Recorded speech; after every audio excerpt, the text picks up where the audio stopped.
आप सभी को मेरा सादर नमस्ते। आज इस वीडियो में विष्णु भगवान के सच्चे भक्त की कहानी है। एक समय की बात है, किसी गांव में एक हरिया नाम का व्यक्ति अपनी माँ और अपनी बहन के साथ गांव में रहा करता था। वो भगवान विष्णु का परम भक्त था। गांव के अंदर उसकी एक छोटी सी दुकान थी जिसमें वो दूध, दही और फल बेचा करता था।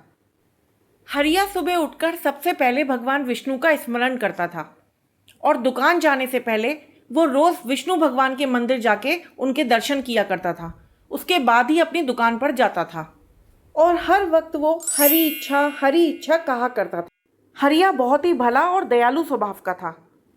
दुकान पर आने वाले हर ग्राहक के साथ वो बहुत ही सम्मानपूर्वक व्यवहार करता था और कभी किसी से मोलभाव नहीं करता था और हमेशा सारे ग्राहकों से भी वो हरी इच्छा कहता रहता था। हरिया अब विवाह योग्य हो गया था, इसीलिए उसकी माँ ने एक अच्छी लड़की ढूंढकर हरिया का विवाह उसके साथ करवा दिया। हरिया हंसी खुशी रहने लगा। एक दिन हरिया जल्दबाजी में बिना कुछ खाए पिए ही अपनी दुकान चला गया। तब उसकी माँ ने उसकी पत्नी के हाथ उसके लिए खाना भेजा। जब उसकी पत्नी दुकान पर पहुंची तो उसने देखा कि हरिया कभी दूध और दही ज़्यादा दे देता है और बहुत बार पैसे कम लेता है और बस हरी इच्छा कहता हुआ वो अपना व्यापार करता है। उसके इस भोलेपन का फ़ायदा उठा के लोग उसे मूर्ख बना रहे थे, लेकिन हरिया फिर भी हरी इच्छा कहता हुआ अपना व्यापार करता रहता था। हरिया की पत्नी को ये सब देख के बड़ा अचंभा हुआ। उसे लगा कि हरिया को तो ढंग से व्यापार करना आता ही नहीं है। उसने हरिया से पूछा कि ये आप कैसे व्यापार कर रहे हैं?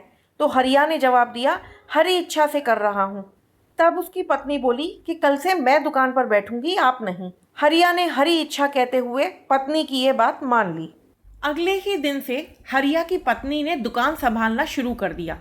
वो दुकान पर बैठने लगी और सारा हिसाब किताब खुद रखने लगी। उसने कुछ पैसे खर्च करके 2 नौकर भी दुकान पर रख लिए। गल्ले पर वो स्वयं बैठती थी। ग्राहक जितना दाम देता था वो उतना ही सामान दिया करती थी। दुकान पर अब हरी इच्छा का भी स्वर सुनाई नहीं देता था। धीरे धीरे दुकान की बिक्री कम होने लगी। ग्राहक आने कम होने लगे, सामान बचने लगा और एक हफ्ते के अंदर ही दुकान मुनाफे से घाटे में आने लगी। दुकान के नौकर भी काम छोड़कर चले गए। यह देखकर हरिया की पत्नी बहुत परेशान हो गई। वो फौरन घर जाकर हरिया से मिली और उसने ये सारी बात बताई और बड़े ही लज्जित होते हुए हरिया से अपनी गलती की क्षमा मांगी। और फिर वो हरिया से बोली कि मैंने तो दुकान पर वैसे ही किया जैसे कि आप किया करते थे, फिर दुकान क्यों नहीं चली? आप तो कम दाम में भी ज़्यादा वस्तु दिया करते थे, फिर भी लाभ होता था, लेकिन मैंने तो उतना ही सामान दिया जितना किसी ने दाम दिया, तो फिर नुकसान क्यों हुआ? इस बात पर हरिया ने अपनी पत्नी को समझाया कि देखो, सब कुछ हरी इच्छा से होता है, और ये कहकर वो अपनी पत्नी को दुकान पर लेकर गया। दुकान पहुंचने से पहले उसने मंदिर जाके भगवान विष्णु के दर्शन किए। उसके बाद वो दुकान पर पहुंचा और दुकान पे पहुंचने के बाद हरिया ने फिर से हरी इच्छा कहना प्रारंभ कर दिया। दुकान पर हरिया को देखकर और उसके मुंह से हरी इच्छा का उच्चारण सुन के ग्राहक फिर से दुकान पर आने लगे।